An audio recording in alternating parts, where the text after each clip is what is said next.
Good evening, everyone. Tonight, we are stepping quietly into a story that began like any ordinary night, one of those moments that should have blended into the background of daily life, unnoticed and uncomplicated. But instead, it became the starting point of one of North Carolina's most enduring and unsettling mysteries. This is the night 18-year-old Zebb Quinn finished his shift, clocked out as he always did, and then simply never came home. There is something especially haunting about disappearances that happen right after work. It is a space of routine, a place where you feel grounded and safe. You know, the fluorescent lights, the familiar faces, the rhythm of the day. Stepping out into the night after a shift usually means a meal, a shower, maybe a call to a friend, or just the quiet comfort of heading home. For Zebb, that evening should have been exactly that, unremarkable. But what makes this story linger in people's minds for more than 2 decades is the suddenness of the turn. Moments after leaving the store where he worked, something pulled Zebb off the path he should have taken. He had plans that sounded simple enough. He was supposed to meet a friend to look at a car he wanted to buy. Nothing unusual, nothing that suggested any danger or reason for concern. And yet, something happened in the time between leaving work and heading toward that appointment. Something that changed the shape of his life and sent investigators, his family, and an entire community searching for answers they still have not fully found. When we talk about cases like this, it is easy to focus on the mystery, on the strange clues and unanswered questions. But before all of that, there is the human moment, the image of a teenager stepping out into the cool evening air, thinking about his future, maybe excited about a potential new car, maybe just tired from a long day, unaware of the shadow about to cross his path. In many ways, this point in the story is the most relatable. We have all had nights like that. We have all walked out of work, unlocked our doors, and driven off without imagining that the minute-by-minute details of that night could someday be dissected by investigators and strangers trying to understand what went wrong. So tonight, as we begin this journey, we are not starting with theories or speculation. We are starting with that moment Zebb, walking out the door, heading toward plans he never completed. A quiet moment that would soon become the last confirmed sighting of him. And from here, we will follow the timeline that unfolded next. A phone call that startled him, the drive that took a strange turn, the car that appeared weeks later with symbols no one could explain, and the trail of information that eventually shifted this case from a missing person mystery into something far darker. But for now, let us hold on to that first image, an ordinary shift ending on an ordinary night, until it was not. When we move to the second turning point in this case, the mood shifts from quiet uncertainty to something far more unsettling. 2 weeks after Zebb Quinn vanished, investigators found his car abandoned in a parking lot, not hidden deep in the woods, not dumped along a rural road, but sitting in plain sight, almost as if someone wanted it to be discovered. And the moment officers approached it, they realized this was not just a vehicle left behind. It was a message. On the rear windshield, someone had drawn a bright, unusual symbol, a pair of lips, roughly sketched in fluorescent pink lipstick. It was strange not only because of how bold and out of place it looked, but because it felt deliberate. Not accidental, not random, more like a signal. Though no one could agree on what the signal meant. Inside the car, the details got even stranger. A hotel keycard that did not belong to Zebb, a jacket that was not his. Items arranged in ways that did not match his personality, his habits, or his last known movements. It was as if someone tried to stage a scene and then walked away, hoping observers would draw the wrong conclusions.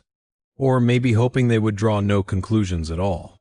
For investigators, the car did not provide answers. It produced more questions. Why was it left in that particular parking lot? Who handled it after Zebb disappeared? And why add the lipstick mark, a symbol loud enough for anyone walking by to notice? It did not align with anything in Zebb's life. He was not known for pranks. He was not involved in anything theatrical. Nothing in his world suggested he would be connected to a message written in lipstick. Even more unsettling was the timing. The car did not appear in that lot until much later, meaning someone held onto it after he vanished. Someone had control of the vehicle long enough to move it, decorate it, and plant items inside. And that someone, whether acting alone or with others, knew Zebb was not coming back to claim it. This moment in the case marked a shift. What had started as a missing person search now felt like a staged puzzle. A silent performance left behind for authorities. Evidence that looked like evidence, yet refused to speak. And from here, the story only becomes more complicated. As investigators pieced together the events of that night, one name kept reappearing: Robert Jason Owens. He was the last known person to see Zebb alive, and their final interactions set the tone for the entire early investigation. In missing person cases, the last companion often becomes the first key to unraveling the truth, and Owens' involvement quickly raised red flags. According to his statement, Owens and Zebb had planned to look at a car for sale shortly after Zebb finished his shift. It was a simple plan. Two friends checking out a vehicle. One of them was interested in buying. But something happened between leaving the parking lot and driving toward that destination. Owens later claimed that Zebb suddenly received a message or a call that upset him, causing him to leave abruptly and drive off alone. That explanation did not sit well with detectives. The timing was too convenient. The details too thin. Why did Zebb become distressed? Who contacted him? And, more importantly, why did Owens' account feel incomplete? The inconsistencies did not stop there. The next day, Owens appeared at a local hospital with injuries he could not clearly explain: a bump on his head and broken ribs. His story changed, shifting between a car accident and some vague mishap involving livestock. None of the explanations matched the evidence. None were convincing. When Zebb failed to return home, his family immediately reached out to Owens, hoping he could shed light on what happened that night. Instead of offering clarity, he seemed evasive. His timeline had gaps. His answers were vague. And every time investigators pressed for more detail, the story bent a little further. In the earliest weeks of the case, Owens was not officially charged with anything, but his presence loomed in every conversation, every report, every theory. Police did not have enough evidence to arrest him yet, but they had enough to know that something about his account did not fit the quiet, straightforward life Zebb had been living. For years, Owens remained at the edges of the investigation, visible but unreachable, suspicious but unproven, and as the case grew colder, his role would only become more complicated, eventually shifting from questionable witness to accused participant. From this point forward, the search for Zebb Quinn would grow darker, stranger, and far more tangled than anyone expected. That night, he left work. For nearly 17 years, the case of Zebb Quinn sat in a heavy, unsettling limbo. Investigators kept working. Leads came in waves, but nothing ever rose to the level of a clear breakthrough. And all the while, one person, Robert Jason Owens, remained a shadow hanging over the investigation. Not proven guilty, not officially accused, but always present in the background like a missing piece no one could quite place. Then, in 2017, everything changed. In a sudden and dramatic development, authorities announced that Owens was being formally charged with first-degree murder in connection to Zebb Quinn's disappearance. After nearly 2 decades of uncertainty, the quiet suggestion that something happened that night finally solidified into a concrete accusation. This was not a small step. A first-degree murder charge requires prosecutors to believe they have enough evidence to claim intentional wrongdoing, premeditation, motive, or circumstances that point to a deliberate act. To bring forward such a charge, after so many years, signaled one thing: investigators had uncovered information strong enough to reshape the entire case. For the community that had lived with the mystery since 2000, the announcement was jarring.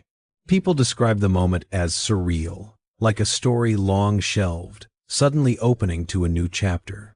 Families who had waited years for answers finally felt a small but significant shift in direction.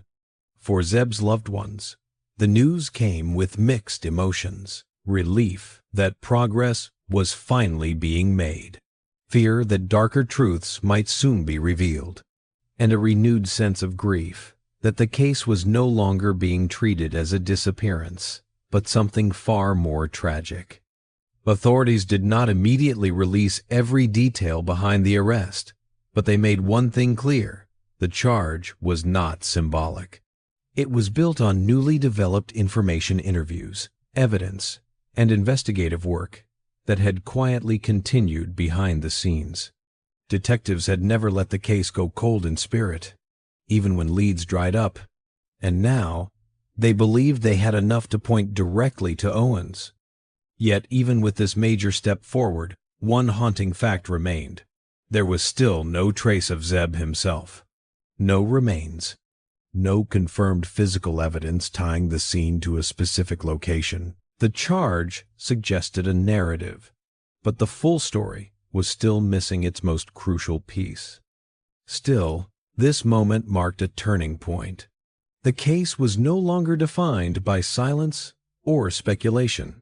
It had moved into the legal arena, where every claim would face examination, every detail would be scrutinized, and the truth, whatever it was, would finally begin to surface.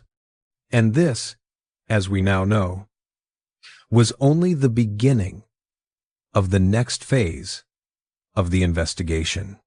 5 years after the murder charge reshaped the entire case, another unexpected shift arrived, one that both clarified and complicated the story even further.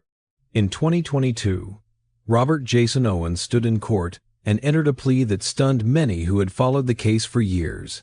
Instead of contesting the accusations or standing trial for first-degree murder, he pleaded guilty to being an accessory after the fact. It was a plea that carried weight. He was admitting he played a role after Zebb Quinn died, but he stopped short of taking responsibility for the killing itself. This type of plea is unusual in cases so old and so emotionally charged. To many, it felt like the first real acknowledgement from someone directly connected to Zebb's last night that what happened was not an accident, was not a disappearance, but a violent act. Owens' admission signaled that he had knowledge of the events that ended Zebb's life and that he had helped cover it up. Yet the way he framed that involvement left a wide valley of unanswered questions. In the courtroom, prosecutors described the plea as a step toward closure, even if it was not the full truth. They made it clear that the evidence they had, while significant, was not strong enough to guarantee a conviction on the original murder charge without Zebb's remains or a clear account of how he died. Owens' plea ensured he would be held accountable for something, even if the complete picture of his actions remained blurred. For the public, the plea raised complicated emotions. Some felt vindicated after all those years of suspicion. Owens was finally admitting a connection. Others felt a deep frustration. Why avoid responsibility for the killing itself? Why speak now, after decades of silence? And why offer a partial truth instead of the whole story? But perhaps the most painful reaction came from Zebb's family. They had waited more than 20 years for someone to step forward with honesty. Now, with this plea, they received a version of the truth that acknowledged involvement but did not provide clarity. It was confirmation. Yes, but incomplete confirmation. The kind that leaves shadows on every sentence. Owen's admission opened the door to the next set of revelations, including the claims he would later make about who actually carried out the fatal act. But in that moment, the significance was simple and heavy. After decades of mystery, someone finally admitted that Zebb Quinn did not walk away, did not disappear on his own, and did not vanish without someone else knowing exactly what happened. It was progress, but it was far from closure. After admitting he played a role after Zebb's death, Owens took a step further, one that shifted the story away from him and toward someone else entirely. In a statement that surprised even seasoned investigators, he claimed he was not the person who killed Zebb Quinn. Instead, he said he had witnessed the act, placing the blame on another member of his extended family, Walter Gene Owens. According to his version, the events of that night unfolded in a remote area where tensions escalated. He described standing by as Gene raised a .22 caliber firearm and shot Zebb. The statement was stark, disturbing, and emotionally heavy. Yet it was also strangely detached, as if Owens were trying to position himself as a bystander who simply ended up in the wrong place at the wrong time. To investigators, this claim opened a new path, but not necessarily a reliable one. Owens had spent years avoiding detailed explanations. His story had changed before, sometimes dramatically, and now, at the moment when he was facing serious legal consequences, he introduced a new suspect into a narrative that had been stagnant for decades. Still, his accusation could not be ignored. If true, it would mean the case had taken a far more complicated turn, one involving family dynamics, hidden motives, and long-buried secrets. It would also explain why the investigation had stalled for so long. If two people were involved in the cover-up, and if fear or loyalty kept them silent, the truth could have easily stayed hidden for years. But the most striking part of Owens' claim was not just who he accused, it was the emotional distance in the way he described it. There was no clear motive, no explanation of why Gene would have targeted an 18-year-old with no known conflicts, no sense of what led to the confrontation or how the situation escalated to violence. It was a story offered without the context that investigators desperately needed. And despite the weight of the accusation, prosecutors hesitated. Without physical evidence, without a body, without a weapon, without independent witnesses, they could not simply take Owens' word and move forward with charges against Gene Owens. As one prosecutor later said, "We may never know the whole truth," a statement that captured the frustration and limitations of a case built on partial accounts and missing pieces. Owens' claim did, however, alter the emotional landscape of the investigation. It suggested that the tragedy was not a lone act, but part of a tangled web, one that extended beyond a single person's actions. It pushed the story deeper into uncertainty, but also closer to a painful possibility. That Zebb's fate had been known all along by more than one person, and that the silence surrounding it was not accidental. It was chosen. And this leads us into the next part of the story, what Owens said happened to Zebb's remains, and how investigators searched for answers in a place where truth seemed to slip further away with every step. According to Owens' expanded account, the tragedy did not end with the fatal shot. What happened afterward, he said, was an attempt to erase every trace of what occurred. In his version of events, after Gene Owens fired the weapon, the two men transported Zebb's body to a wooded, isolated area near Owens Cove Road and Bent Creek, a quiet patch of land surrounded by forest, dirt trails, and enough natural cover to conceal almost anything. It was there.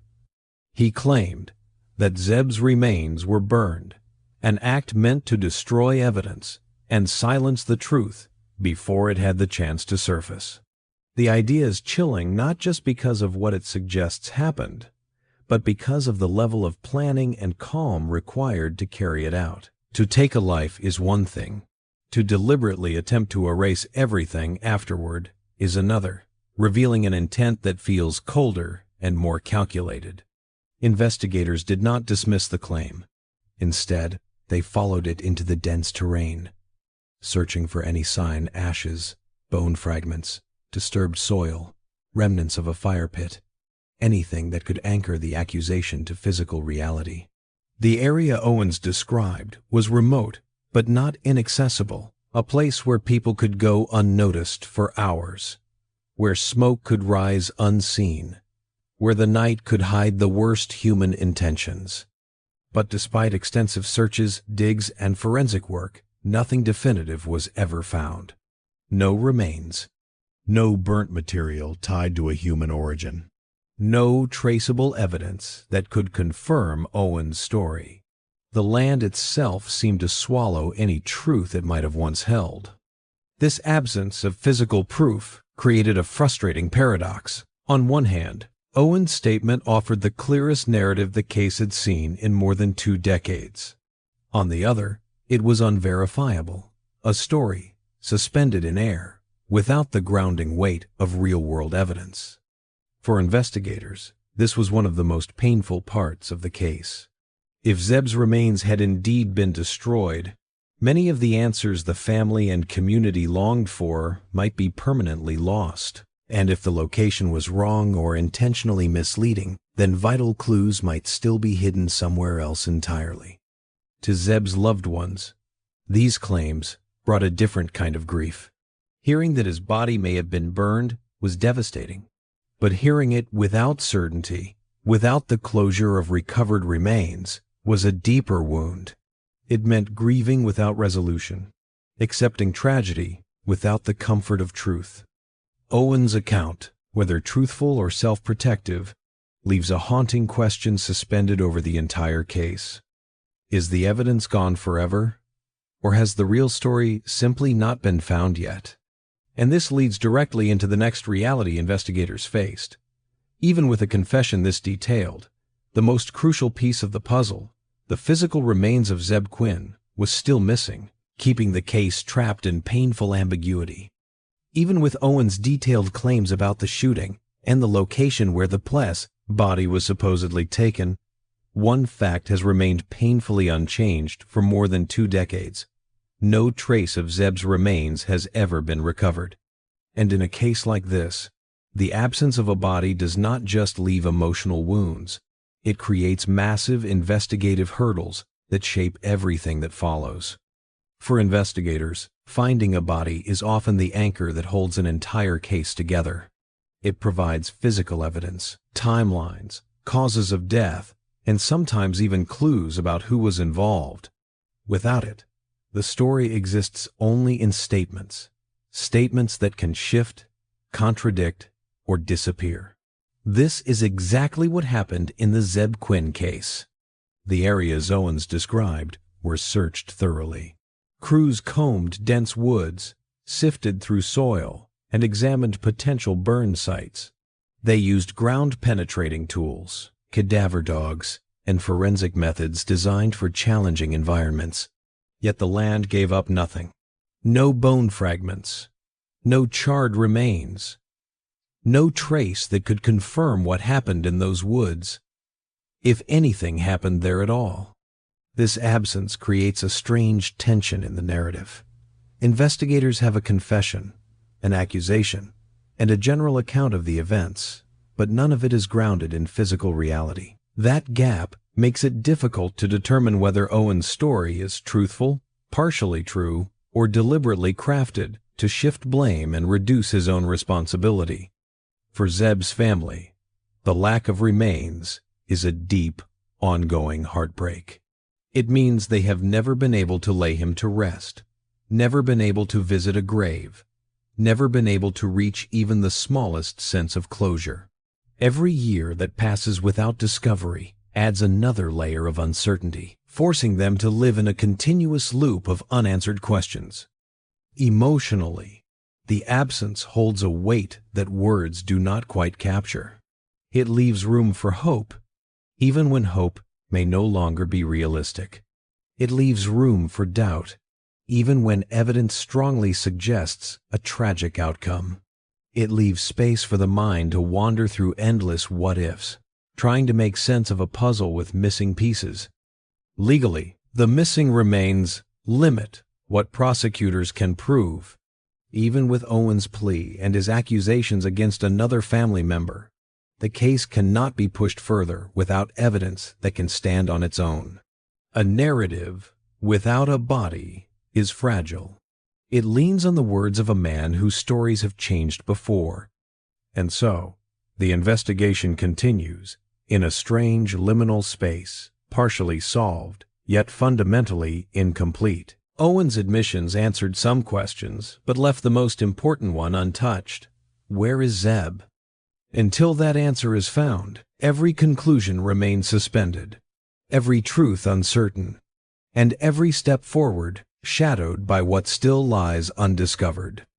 As the case moved through the legal system, prosecutors reached a point that no one wanted to face, but everyone quietly understood, without physical evidence. The complete truth behind what happened to Zebb Quinn might never be fully uncovered. It was a rare and sobering statement, one that acknowledged the limits of the investigation, despite years of effort, interviews, searches, and newly revealed claims. In court, officials explained that while they believed a crime had occurred, the gaps in the evidence were simply too large. A case like this often relies on remains, forensic clues, and tangible proof that can support or contradict witness accounts. Here, there was none of that. No body, no confirmed crime scene, no recovered weapon, no physical traces connecting any person to the act itself. Everything the prosecution possessed depended almost entirely on the words of Robert Jason Owens, a man whose reliability had been questioned from the very beginning. This placed the legal system in a difficult position. They had a confession, yes, but it was partial, shifting, and missing key elements. They had accusations, but no way to test their accuracy. They had a timeline shaped by memories more than facts. And they had a grieving family waiting for answers that the evidence simply could not support. So, when prosecutors said, "We may never know the whole truth," it was not a surrender. It was honesty, a recognition that some cases, no matter how deeply investigated, end up in a place where certainty is out of reach. And in the absence of physical evidence, the justice system can only act on what it can prove, not what it suspects. For the Quinn family, this admission was both painful and strangely grounding. On one hand, it meant accepting that some details might remain permanently hidden. Details about what happened, why it happened, who truly participated, and how the events of that night unfolded minute by minute. On the other hand, it gave shape to the long-standing silence that had surrounded the case. It acknowledged that their frustration and unanswered questions were not due to neglect or lack of effort, but to a genuine lack of recoverable truth. For the community, the prosecutor's remarks underscored the fragile nature of Owen's claims. If the person providing the narrative could not be fully trusted, and if no physical evidence existed to support his statements, then the story remained a patchwork, stitched together by partial admissions and unclear motives. In many ways, this moment crystallized the emotional core of the case, the recognition that some mysteries linger, not because no one cares, but because time, circumstance, and human choices have erased the pieces needed to solve them. And from here, the story moves toward the deeper uncertainty that surrounds Owen's shifting credibility, a theme that shapes the next idea. Let me know when you want to continue. As investigators and prosecutors examined Owen's evolving statements, one issue surfaced again and again, an issue that would cast a long shadow over every detail he provided: his credibility. For years, people who knew Owens personally had described him as unreliable, inconsistent, and, in some cases, deliberately deceptive. One acquaintance even told reporters that Owens was a pathological liar, someone prone to shifting narratives and bending the truth to fit whatever situation he found himself in. This reputation was not new. Even before he was formally charged, Owens had already given conflicting stories about the night Zebb disappeared. He changed details, added new elements, and contradicted his own timeline. His explanation for his injuries the next day shifted wildly from a car accident to an incident involving livestock, none of which matched physical evidence or medical expectations. And when investigators pressed for clarity, his answers only became more tangled. So when Owens finally began offering specific claims about the shooting, the involvement of another family member, and the disposal of Zebb's body, the biggest question was not whether the events were horrific, it was whether they were even true. Was he confessing out of guilt, deflecting responsibility to minimize his own role, retelling a story shaped by fragments of memory, fear, and self-preservation, or was he constructing a narrative because it was his last bargaining chip? For investigators, this uncertainty made every detail slippery. A confession is powerful, but only when it can be verified. In this case, nearly everything Owens said lacked corroboration. The supposed shooter denied involvement. Searches turned up no physical evidence. No independent witnesses came forward. And the gaps in Owens' own timeline remained just as wide as they had been for years. This ambiguity placed the justice system in a difficult position. Even when a suspect admits involvement in a case, their confession must be reliable and internally consistent, especially when no body or direct forensic evidence exists. With Owens' history of contradictions, the challenge was not just understanding what he claimed happened, but deciding how much of it, if any, could be trusted. For the public, this credibility issue created two competing narratives. In one, Owens was finally telling the truth after years of silence, revealing a dark secret that had haunted him since 2000.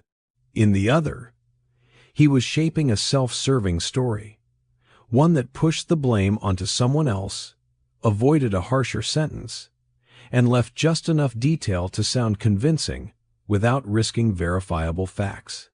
For Zebb's family, the uncertainty was especially painful. They wanted answers, closure, and truth. Instead, they received a story filtered through a man whose relationship with honesty had long been questioned. It meant that even as more details emerged, the foundation beneath them remained fragile. And this leads us directly into the next idea, the fact that, despite these claims, no one else has ever been charged, leaving large parts of the case unresolved and deeply mysterious. Despite the seriousness of Owens' accusations, despite naming another individual, providing a supposed weapon type, and describing the aftermath in detail, no other person has ever been charged in connection with Zebb Quinn's death. This absence of further arrests highlights the central tension within the case. Owens' story exists, but nothing around it has been strong enough to support legal action against anyone else.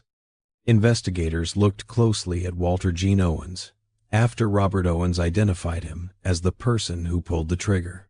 They examined his history, his possible connections to Zebb, and any evidence that might link him to the events of that night. But without physical proof, no recovered remains, no weapon, no independent witnesses, authorities simply could not move forward. In the justice system, accusations alone are not enough. Even detailed claims must be backed by something tangible, something that can withstand courtroom scrutiny. And here, that is exactly what the case lacks.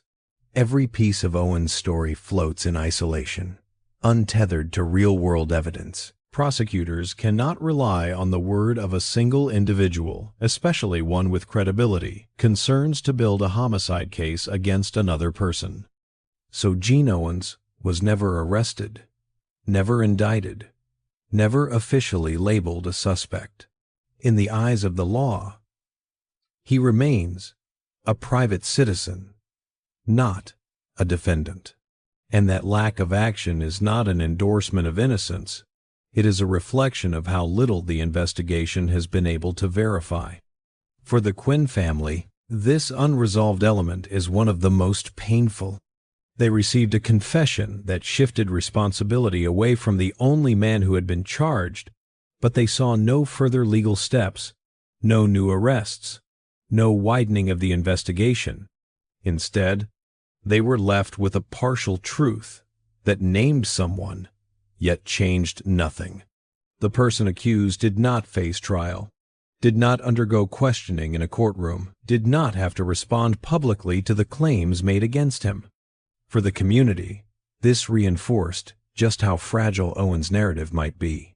If the authorities who had every reason to pursue justice did not have enough confidence in the claims to file charges, then how much of the story could truly be trusted? And so, the case remained suspended between explanation and uncertainty. A man confessed to involvement, yet the person he accused stands outside the reach of the criminal justice system, untouched by the allegations. It is a reminder that in cold cases, even the emergence of new information can fail to move the legal process forward if the foundation beneath it is too weak. This leads naturally into the final idea. The case is legally considered a homicide now, but still deeply, painfully unsolved, with as many questions today as when Zebb first disappeared. With everything that has come to light Owen's charges, his plea, his shifting statements, and the official acknowledgement that Zebb did not simply walk away, the case has finally been classified as a homicide. After more than 20 years of uncertainty, the legal system now recognizes that a crime occurred.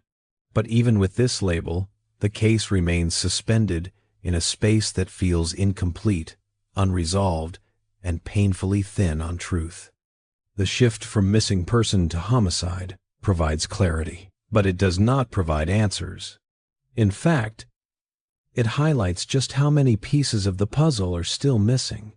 There is no verified motive, no consensus on how the events unfolded that night, no physical evidence to support a timeline, no recovered remains to confirm the manner of death, and no clear connection that explains why Zebb, a quiet, well-liked 18-year-old with no known conflicts, became the target of violence at all. Owen's partial confession and plea deal closed one door, but opened several others. If he was not the one who fired the weapon, then why was he involved?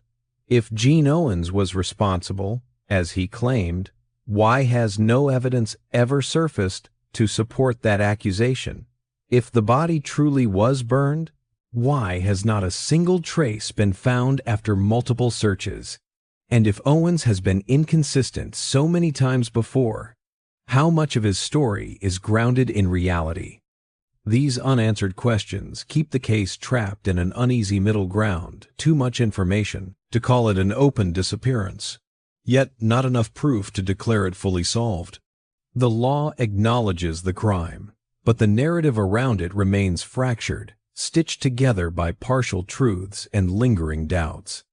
For Zebb's family, this limbo is especially painful. They now know, officially, that their son was the victim of a homicide, but they do not know where he is.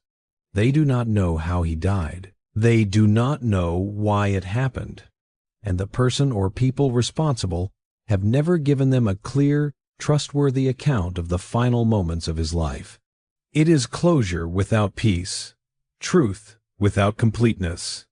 For the community, the unresolved nature of the case keeps the memory alive in a way that feels both haunting and unfair. It stands as a reminder of how a simple, ordinary night can fracture into something inexplicable, and how even decades of investigation can fall short when vital evidence is lost, buried, or destroyed. And for investigators, the situation is a rare and difficult one. They have done what they can with the information available. They secured a conviction. They pursued every lead that emerged. Yet the core of the story remains hidden, protected by silence, time, and the absence of crucial proof. So even today, the case sits in a space between answers and mystery, officially a homicide, but fundamentally unsolved. A story with a beginning and a middle, but no confirmed end. A loss that is recognized, but not fully understood. And a truth that may still be out there somewhere, waiting in the shadows of that long-ago night when Zebb Quinn stepped out of work and into a fate no one has been able to fully uncover. As we come to the quiet end of tonight's story, we are left with a case that is both officially recognized and painfully incomplete. The disappearance, and now confirmed homicide, of Zebb Quinn is a reminder that not every mystery offers a clean line from beginning to end. Sometimes the truth emerges in fragments, shaped by memories, hidden motives, shifting stories, and the long, slow erosion of evidence over time. And sometimes, even when the law reaches a conclusion, the heart still has nowhere to place its grief. What happened to Zebb that night remains partly in shadow. We know he did not vanish by choice. We know someone else made decisions that altered the course of his life. But we still do not know the why, and we still do not know the how, not in the way that brings comfort or clarity. His family continues to wait for the pieces that never surfaced. His community continues to hold his name with respect and sorrow, and investigators continue to face a story that refuses to fully reveal itself. If there is a soft lesson here, maybe it is this: that every life, no matter how young or ordinary or hopeful, deserves truth, deserves answers, deserves closure. And until those answers are found, people will keep asking the questions that matter, keep searching the woods, revisiting the timelines, examining the silences, and honoring the memory of a teenager who should have made it home that night. Thank you for spending this time with me, for listening gently and patiently to a case that still asks more questions than it answers. I hope the quiet tone of this journey has given you space to reflect, unwind, and hold a little compassion for the people who live in the aftermath of uncertainty. Wishing you a calm rest of your evening. Take care, and I will see you in the next story.